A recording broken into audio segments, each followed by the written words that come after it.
ایک دن نبی پاک صلی اللہ علیہ وسلم نے پوچھا صحابہ سے کہ وہ کون سا درخت ہے جس کے پتے نہیں گرتے، اور وہ درخت اس طرح ہے جس طرح مومن ہوتا ہے، وہ درخت میرے مومن کی طرح بتاؤ۔ حضرت عبداللہ ابن عمر فرماتے مجھے پتا تھا کہ وہ کھجور کا درخت ہے، لیکن چونکہ ابو بکر صدیق بھی بیٹھے ہیں، عمر فاروق بھی بیٹھے ہیں، مولا علی بھی بیٹھے ہیں، عثمان غنی بھی بیٹھے ہیں، اتنے جید لوگ بیٹھے ہیں، تو مجھے حیا آتی تھی کہ میں کیوں جواب دوں۔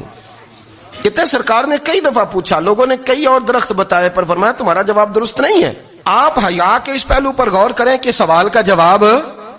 آتا ہے، سوال کا جواب، یعنی مجھے سوال کا جواب آتا اور پھر میں دوں نہ، مجھے بدعزمی نہ ہو جائے گی؟ یہ کیسے ممکن ہے کہ میری رات گزر جائے، مجھے پتا بھی تھا اور میں نے بتایا نہیں؟ بہت سارے لوگ آ کے بہت ساری باتیں بتاتے ہیں، بہت ساری باتیں وہ سمجھاتے ہیں، تو ہم غور سے ان کا چہرہ دیکھنے لگ جاتے ہیں، کہتے ہیں یار اس کا تو دعویٰ تھا کہ میں سمجھنے آتا ہوں، تو یہ تو ہمیں سمجھا رہا ہے، چلو الحمدللہ ہم سمجھنے کو تیار ہے۔ لیکن میرے عزیز پتہ بھی ہے جواب کا، علم بھی ہے، لیکن فرماتے ہیں میری حیا نے مجھے اجازت نہ دی کہ میں جواب دوں۔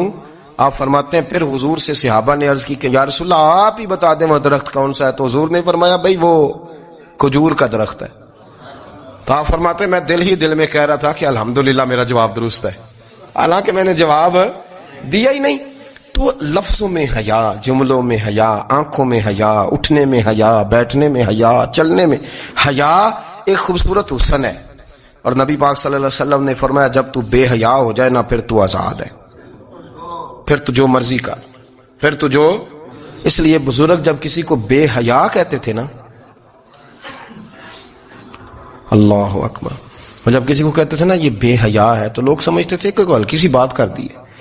لیکن ان کا معنی یہ ہوتا تھا کہ بس بھائی اب اس کے ساتھ کوئی کلام کرنے کی ضرورت ہے، اس کو اب اصلاح کی ضرورت نہیں، یہ بے حیا ہے۔ کیا معنی؟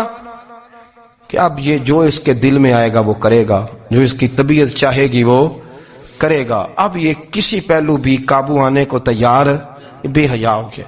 بے حیائی بہت بڑا عیب ہے،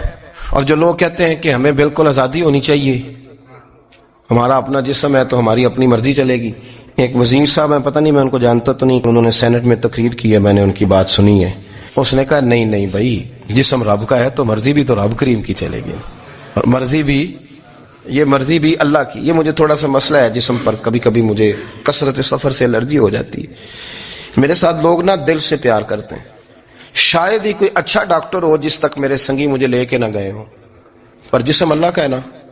مرضی بھی